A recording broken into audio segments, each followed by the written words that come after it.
होके पक्षपात किया कि मेरे अर्जुन से बड़ा धनुर्धर कोई ना हो, जबकि गुरु द्रोणाचार्य यहाँ पर कुछ भाग में वो सही भी हैं पर कुछ भाग में वो गलत हैं। अच्छा, गुरु द्रोणाचार्य ने एकलव्य से अंगूठा मांगकर सही किया कि गलत, मैं इसका पूरा विश्लेषण किए देता हूं, आप समझ लेना कि सही क्या था गलत क्या था। गुरु द्रोणाचार्य जी जानते थे कि आगे चल करके महाभारत होगा। यदि एकलव्य बड़ा धनुर्धर बन गया तो एकलव्य स्वाभाविक कौरवों से जाके मिलेगा, और कौरवों से मिलेगा तो कौरवों की शक्ति बढ़ेगी, और कौरवों की शक्ति बढ़ने का मतलब है समाज पर अत्याचार बढ़ना।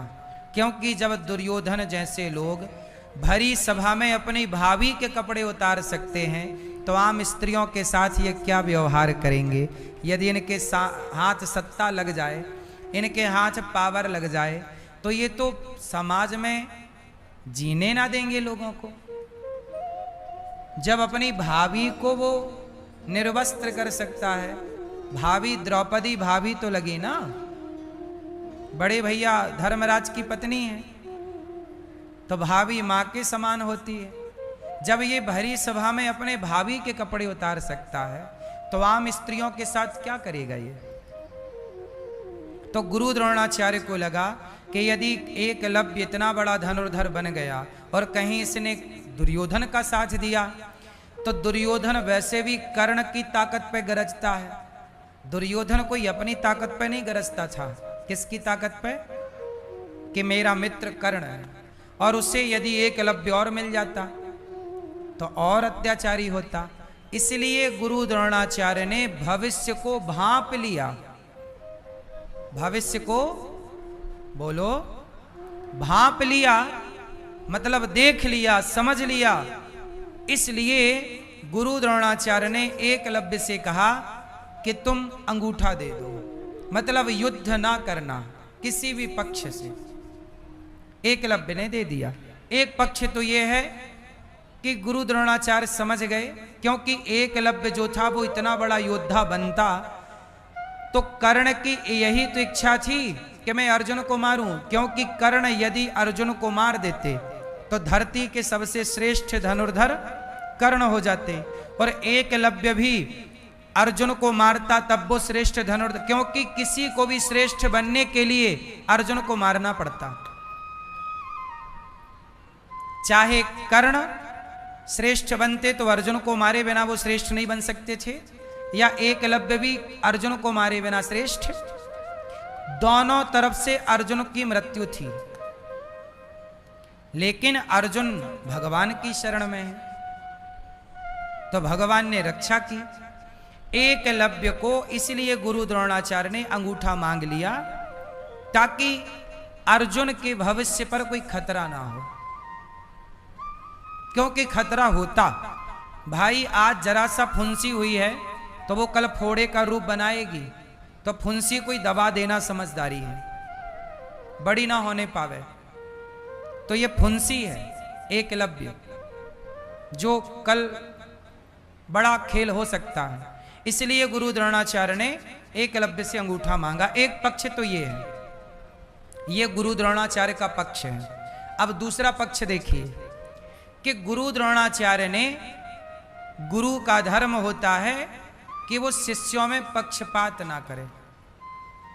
पक्षपात किया और गुरु द्रोणाचार्य ने अंगूठा कटवा दिया, मतलब मांग लिया। जब शिष्य का अंगूठा कटवाया गुरु ने तो गुरु की भी गर्दन कट के वो हिसाब चुकाना पड़ा। इसलिए गुरु द्रोणाचार्य का सिर काटा गया। महाभारत में सिर काटा गया कि नहीं? धृष्टद्युम्न ने सिर काटा, बोलो हाँ। धृष्टद्युम्न ने क्या किया? गुरु द्रोणाचार्य जी का सिर काट लिया। अधर्म से काटा। किससे काटा? गुरु द्रोणाचार्य के पास एक अफवाह फैलाई गई कि अश्वत्थामा मारा गया। तो गुरु द्रोणाचार्य ने धर्मराज युधिष्ठिर से पूछा कि क्या अश्वत्थामा मारा गया? तो कह दिया भगवान ने गुरु भगवान कृष्ण ने धर्मराज युधिष्ठिर से कहा कह दो। धर्मराज बोले मैं झूठ नहीं बोलता। अरे तो एक काम करो, अश्वत्थामा नाम का एक हाथी था, उसे मार दिया। बोले अब तो बोल दो कि अश्वत्थामा मारा गया। तो धर्मराज युधिष्ठिर ने कहा गुरुजी अश्वत्थामा मारा गया, और बाद में बोला नरोवा कुंजरोवा, वो हाथी है कि मनुष्य है। और जैसे ही वो नरोवा कुंजरोवा बोला, भगवान ने जोर का शंख बजा दिया, तो सुनाई नहीं पड़ा। इतना सुन पाए कि अश्वत्थामा, और उन्होंने तलवार धनुष छोड़ दिया पुत्र के वियोग में, जो कि हर पिता करता है। छोड़ दिया, दुख में डूब गए। उसी समय का फायदा उठाया धृष्टद्युम्न ने। गुरु द्रोणाचार्य ने एकलव्य का अंगूठा भी तो अधर्म से ही मांगा था। क्या शिष्य का अंगूठा मांगना धर्म था? जब आपने अधर्म किया है गुरुजी, तो फिर आपके साथ धर्म कैसे होगा? भले आप गुरु द्रोणाचार्य हैं, न्याय तो ईश्वर करता है ना। आप मत भूलिए कि कोई बैठा है जो हिसाब लेगा। अंगूठा कटवाया चेला का, तो गुरु को क्या कटवाना पड़ा? गर्दन कटवा के हिसाब चुकाना पड़ा। यही है ईश्वर की अदालत। तुम किसी का अंगूठा काटोगे, तुम्हारी गर्दन कटेगी। ये न्याय, ये धर्म है। गलत को ईश्वर कभी स्वीकार नहीं करते, गलत को परमात्मा कभी बर्दाश्त। इसलिए मेरी माँ आपसे बार बार कहता हूं, गलत करने से बचो, हर गलत काम करने से डरो। कोई ना देख रहा हो तब भी ईश्वर देख रहे हैं। ये मत सोचिएगा कि आपको कोई देख नहीं रहा। गुरु द्रोणाचार्य ने जब एकलव्य का अंगूठा मांगा, तब किसने देखा? कोई नहीं था वहां, पर विधाता ने देखा और परिणाम मिला। ईश्वर के घर देर है, अंधेर। प्रिय भक्तों,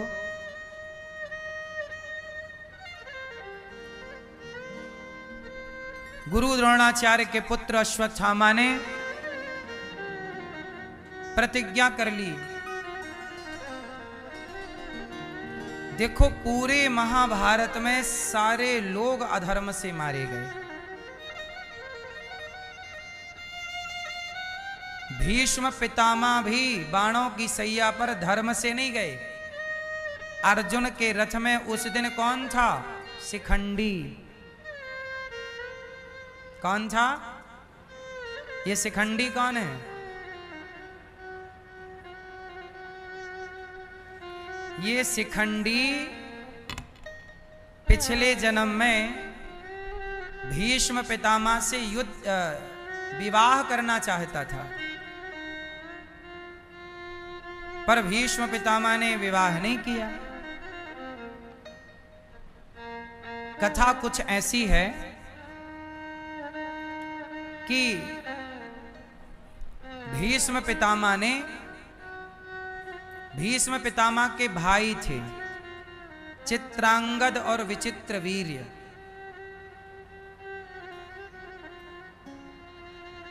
सत्यवती के पुत्र हैं ये।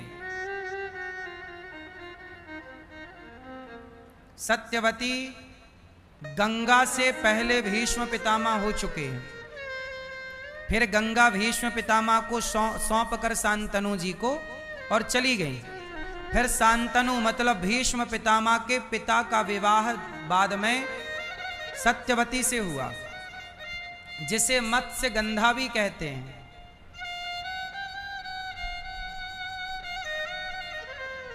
उन्हीं से, जिनसे महर्षि पराशर जी के द्वारा वेद व्यास जी प्रकट हुए हैं। तो सत्यवती का विवाह शांतनु जी से हुआ। कथा बड़ी लंबी है, पहले हमने कई बार विस्तार दिया है। तो फिर सत्यवती और शांतनु के द्वारा 2 संतानें हुई, चित्रांगद और विचित्रवीर्य। इनके लिए भीष्म पितामह ने एक राजा की बेटियां लेके आए कि तुम हमारे भाइयों से विवाह करो।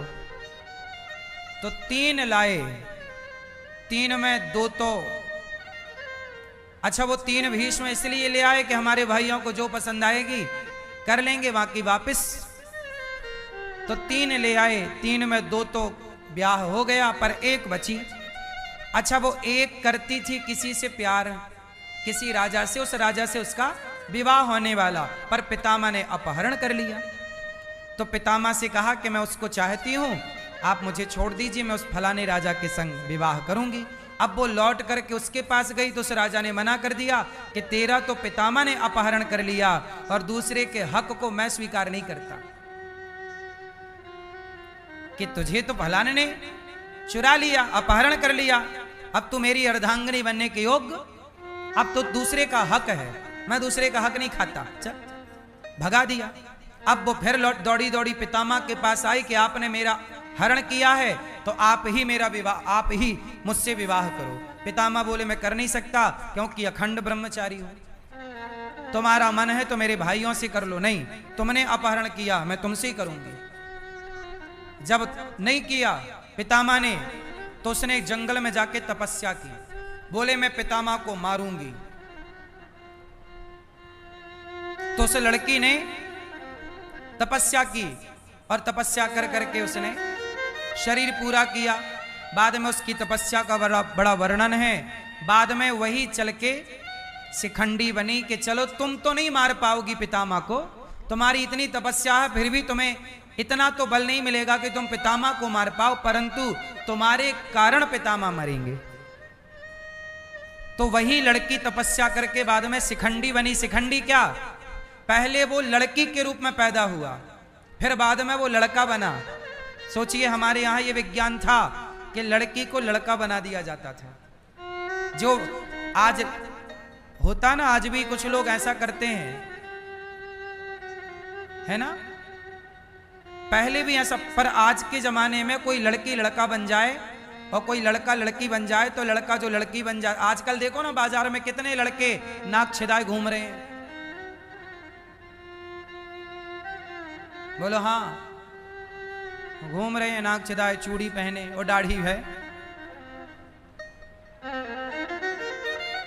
लड़की बने घूम रहे हैं। लेकिन कोई लड़का आज विज्ञान उसे लड़की बना दे तो वो बच्चा पैदा नहीं कर सकता, गर्भ में उसके बच्चा नहीं हो सकता। लेकिन पहले ऐसा था कि लड़की से जब लड़का बने शिखंडी तो वो किसी बच्चे के पिता भी बने। यक्ष ने उन्हें ये सब किया था बाद में। तो शिखंडी आज अर्जुन के रथ में है और शिखंडी को देखकर भीष्म पितामह ने अपने अस्त्र शस्त्र डाल दिए। तब अर्जुन ने बाणों की बारिश की और छलनी कर दिया शरीर को। पितामह को अधर्म से मरना पड़ा। क्यों?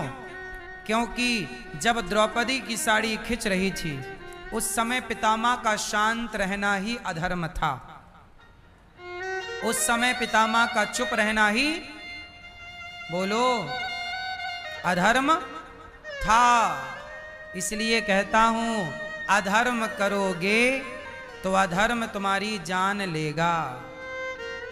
इसलिए कहता हूं कोई कितना भी अधर्म करे पर तुम धर्म के रास्ते को मत छोड़िएगा, धर्म मत छोड़ना। धर्म बड़ी चीज है। भगवान ने पांडवों का साथ दिया क्योंकि पांडवों के पक्ष में कौन है? धर्म। और धर्म जहां कृष्ण वहां।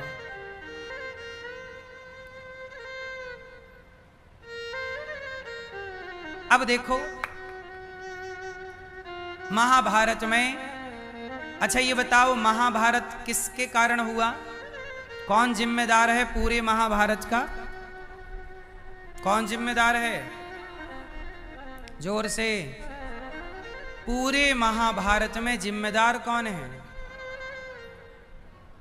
क्यों हुआ महाभारत?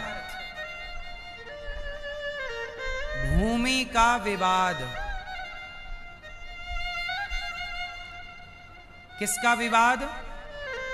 भूमि का विवाद।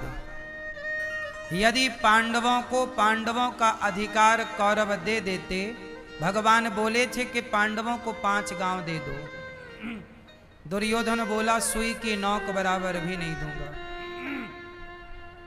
जब आप किसी का हक छीनते हैं, जब आप किसी का हक मारते हैं, तो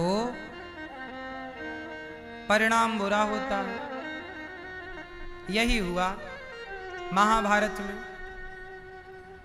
पूरे महाभारत का एकमात्र काम था, धृतराष्ट्र यदि बंटवारा कर देते सही सही, पांडवों का इंद्रप्रस्थ जो छीना वो वापस दे देते तो महाभारत ना होता, सर्वनाश ना होता। इसलिए कहता हूं कि जब आप किसी दूसरे की संपत्ति पर नजर गड़ाते हो, दूसरे के धन का अपहरण करते हो, तो आप अपने नाश को चुनौती देते हो, अपने नाश का ही आप स्वागत करते हैं। इसलिए पूरे महाभारत का मुख्य कारण है सही बंटवारा ना होना। इसलिए हम सबसे कहते हैं कि आप लोग मरने से पहले अपने बच्चों का बंटवारा कर दो।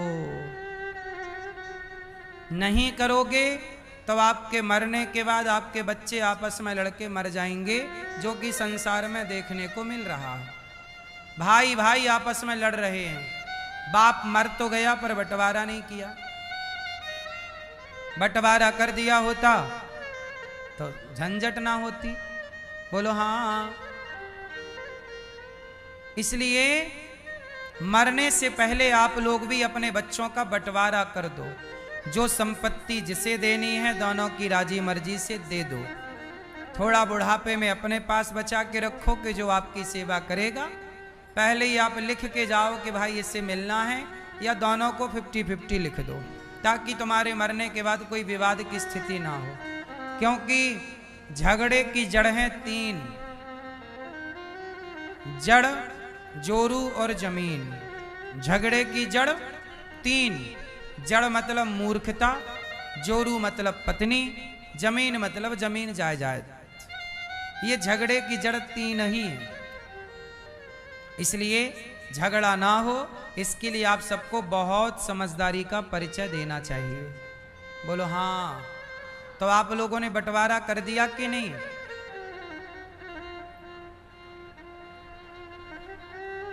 बोलो भैया, कितने बच्चे हैं आपके? बंटवारा नहीं किया? जाके सबसे पहले बंटवारे में लगना।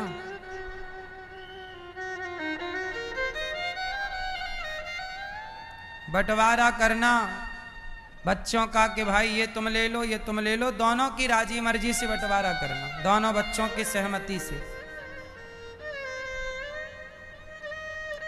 नहीं तो आपके घर में भी एक महाभारत खड़ा हो जाएगा। महाभारत इसलिए हुआ, इसलिए वेद व्यास जी ने महाभारत की घटना को लिखा, ताकि आने वाले लोग इस घटना को पढ़कर सबक लेते रहें कि ये गलतियां हम नहीं करेंगे, वरना हमारे घर में भी ये स्थिति उत्पन्न होगी। महाभारत में गुरु द्रोणाचार्य के पुत्र अश्वत्थामा ने दुर्योधन के कहने से द्रौपदी के 5 पुत्रों को मार दिया। माता शिशूनां निधनम, माता शिशूनां निधनम सुतानां निशम्य घोरम परितप्यमाना। जब द्रौपदी को पता लगा कि मेरे 5 पुत्रों को अश्वत्थामा ने मार दिया, तब द्रौपदी ने रोते हुए अर्जुन की ओर देखा, कहा पुत्रों की हत्या कर दी। अश्वत्थामा को अर्जुन पकड़ करके लाए कि तूने मेरे पुत्रों को मारा। अश्वत्थामा के ऊपर ब्रह्मास्त्र, अर्जुन के ऊपर अश्वत्थामा ने ब्रह्मास्त्र चलाया। अर्जुन भगवान की शरण में आए। कृष्ण कृष्ण महाबाहो भक्तानाम भयंकर, त्वमेको दह्यमानानां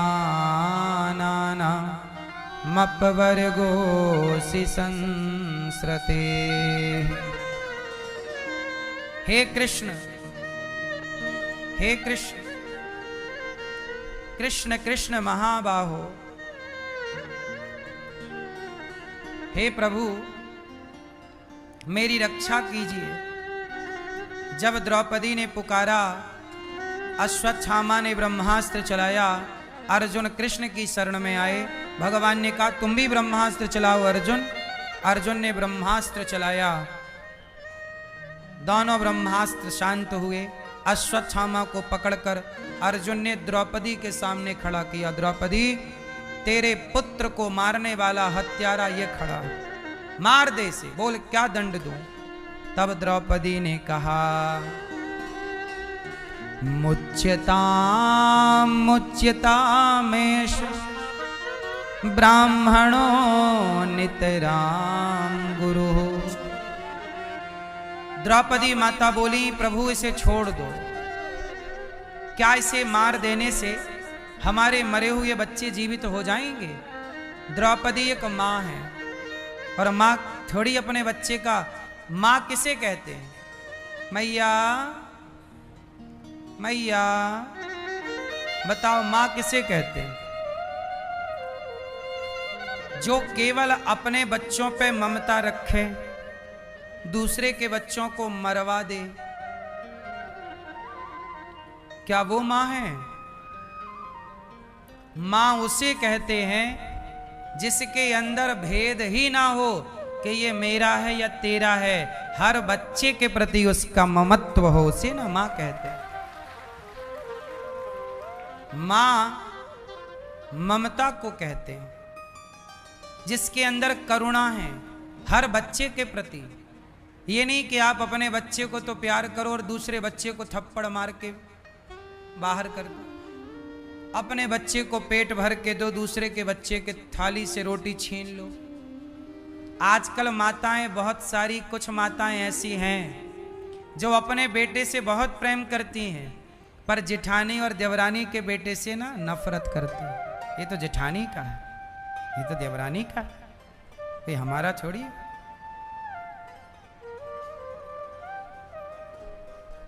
अपने जेठानी और देवरानी के बच्चे के प्रति घृणा है। अपने बेटे को दूध देगी तो मलाई डाल के देगी, और जेठानी के बेटे को देगी तो उससे मलाई हटा के देगी, मेरे बेटे की गिलास में जाना चाहिए।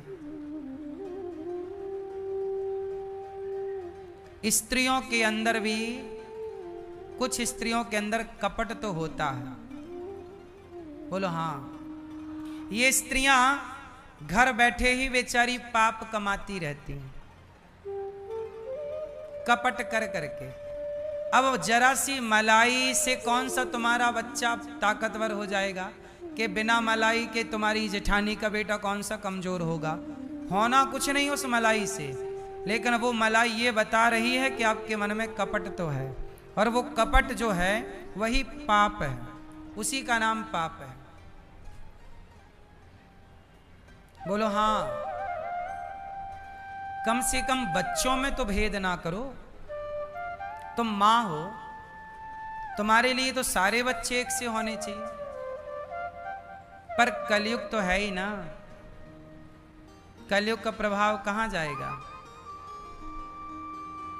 आजकल लोग अपने बच्चों की लड़ाई में खुद कूद पड़ते हैं, तेरे बेटे ने, तेरे बेटे ने। पुरुष को भी बच्चों की बातों में इन्वॉल्व नहीं होना चाहिए। बच्चे लड़ें, समझाओ, समझाओ। कुछ माताएं, कुछ पत्नियां ऐसी हैं जो अपने बच्चे से कहती हैं, बेटा दादी से बात मत करना, दादी गंदी है। बड़ी माँ से बात मत करना, बड़ी माँ गंदी है। चाची से बात मत करना, चाची गंदी है। तो आप अपने बेटे को क्या पढ़ा रही हो मेरी माँ? ये तुम अपने बेटे के अंदर जहर नहीं घोल रही हो? ये जहर तुम जिसके लिए घोल रही हो उसका तो कुछ ना बिगड़ेगा, पर ये जहर वापस तुम्हें ही भोगना पड़ेगा। वही बच्चा बाद में बोलेगा कि माँ गंदी है, अब माँ से बात नहीं करेंगे। इसलिए बच्चों का मन बड़ा पवित्र है। बच्चों को क्या मतलब कि तुम्हारी जेठानी देवरानी में लड़ाई चल रही है? भाई ये बताओ, आपके घर में कट्टर दुश्मनी चल रही है भाई भाई की, पर दोनों के बच्चे एक साथ खेलते हैं कि नहीं? लेकिन आप लोग क्या करते हो, नहीं अपनी तो उनसे लड़ाई चल रही, उनके साथ मत खेलना। क्यों भैया? बच्चों से नफरत। क्या ये नफरत, क्या ये ईर्ष्या, क्या वो परमात्मा नहीं देख रहा है? तुम्हारी लड़ाई थी, तुम लड़ते, पर बच्चों से तो प्रेम का व्यवहार करते। बच्चों ने क्या बिगाड़ा था आपका? बच्चों से तो घृणा ना करो। जब आप बच्चों से घृणा करेंगे तो ईश्वर आपसे प्रेम कैसे करेगा? अरे जिसके भीतर सबके लिए प्रेम है, उसी से परमात्मा प्रेम करता है। आपके अंदर घृणा है तो ईश्वर भी आपसे कहेगा तेरे अंदर घृणा है, इसलिए मैं तेरे से घृणा करता हूं, मैं तेरे से प्यार क्यों करूं? प्रेमी से ही प्रेम किया जाता है। बोलो, प्रेमी से ना प्रेम किया जाएगा, घृणा वाले से क्या प्रेम होगा? क्या ईश्वर तुम पर कृपा दृष्टि डालेंगे? इसलिए मेरी मां, पहली बार तो आप लड़ाई करो मत, और किया है तो आपकी लड़ाई में आप तक ठीक है। बच्चों को इन्वॉल्व ना करो। तुम्हारे जेठानी का बेटा आए या देवरानी का आए, वो तुम्हारे घर आए, तुम अपने बच्चों को भोजन कराओ तो उसे भी कराओ। पर ऐसा क्या होता है, माँ कहती है मेरा बेटा आजा तू भोजन कर ले, और जेठानी का बेटा चल आ गया चल। अब बताओ, एक बच्चा भोजन के टाइम आया, आपने अपने बच्चे को भोजन दिया और दूसरे बच्चे को दुत्कार के बाहर कर दिया। आपने सुना नहीं क्या कि बच्चों में ईश्वर का वास होता है? आपने उस बच्चे को ना दुत्कार के भगा दिया, परमात्मा को ही आपने दुत्कार के भगा दिया। चल अब बताओ, गौरी गोपाल में कोई भी भक्त आता है, सबको पेट भर भोजन मिलता है कि नहीं? बच्चा हो बूढ़ा हो, सबको मिलता है। क्या हम यहां किसी को भोजन दे रहे हो और किसी को ना दे रहे हो, क्या ये भेद हम कर रहे हैं? यदि मैं ये भेद करूंगा तो ईश्वर की नजर से गिर जाऊंगा। इसलिए गौरी गोपाल में सारी व्यवस्थाएं एक सी सबके लिए है। बोलो हाँ कि ना? सोचिए, आप भोजन के टाइम पर किसी बच्चे को बाहर कर देते हैं, लेकिन गौरी गोपाल में 24 घंटे भोजन चलता है। हम तो बुला बुला के आप लोगों से कथाओं में कहते कि वृंदावन जब भी आना तब भोजन प्रसादी पाने गौरी गोपाल आना। देखो, ना जाने किस रूप में नारायण मिल जाए। आप किसी का पेट कभी नहीं भर सकते मेरी माँ, सबके पेट भरने वाले तो परमात्मा है। लेकिन आपने अपने से व्यवहार से अपने पाप का परिचय दिया है, इससे आपके पाप की वृद्धि होगी, पाप बढ़ेगा। कि आपने किसी को भगा दिया, चल वो किसे भगाया? तुम्हारे अपने परिवार के एक बच्चे को, जो तुम्हारी जेठानी या देवरानी का बेटा था। धर्म तो ये कहता है कि भोजन के समय दुश्मन भी आ जाए तो हाथ जोड़ के कहो भैया आओ भोजन कर लीजिए, भैया आइए प्रसाद पा लीजिए। बोलो हाँ। इसलिए मेरी माँ, इस लड़ाई इस झगड़े से क्या पाया? लड़ाई करते करते सदियां बीत गईं। सिकंदर आया, औरंगजेब आया, लड़ाई की, मारा। औरंगजेब ने तो अपने बाप को ही मार दिया, मारा काटा, कितनों को मारा, कितनों को मारा, कितनों का खून बहाया। अब बताओ, क्या बचा वो औरंगजेब? बचा वो सिकंदर? क्या पाया मार काट के? कौन सा यश पाया? क्या तुम मरे होगे तो क्या ईश्वर के द्वार पे तुम्हारा सम्मान हुआ होगा? ईश्वर यही तो बोले होंगे कि तुमने निर्दोष लोगों की हत्या की है, तुमने अपने बाप को मारा है, बच्चों को मारा, स्त्रियों को मारा, गर्भवती नारियों को मारा, लड़कियों के साथ बलात्कार किया। क्या ईश्वर तुम्हें वहां सिंहासन पर बिठाकर तुम्हारा सम्मान कर रहे होंगे। राज राजे रहे ना वो रानी रही, ना बुढ़ापा रहा ना जवानी रही। ये संसार छोड़कर जाना है, इसलिए ज्यादा पाप में ना उलझो, क्योंकि ये अपना नहीं है। हमारा और आपका यहां पर सब कुछ समाप्त होना है। यदि कुछ रह जाएगा तो जानते हो क्या रह जाएगा? इस धरती पर यदि कुछ शेष रहेगा तो क्या रह जाएगा? हमारा और आपका किया गया पाप और पुण्य। इसलिए हम आपसे कहते हैं कि पाप करने से बचो। जो व्यक्ति पाप कर रहा है वो पाप करके पाएगा क्या? पता नहीं लोग क्यों पाप करते हैं, पता नहीं लोग क्यों अपराध करते हैं, पता नहीं लोग क्यों नहीं समझते। तुलसीदास जी हमेशा एक बात कहते हैं कि शरीर हमारा एक खेत है और पाप और पुण्य के दो बीज हैं। शरीर के खेत में बुवाई किसकी हुई? पाप और पुण्य की। शरीर हमारा खेत है और पाप पुण्य की बुवाई हम स्वयं कर रहे हैं। इस खेत में हम क्या बो रहे हैं? या पाप, या जो हम बोएंगे वो हमें उसी की फसल काटनी है। पाप बोया है तो पाप बढ़ के मिलेगा।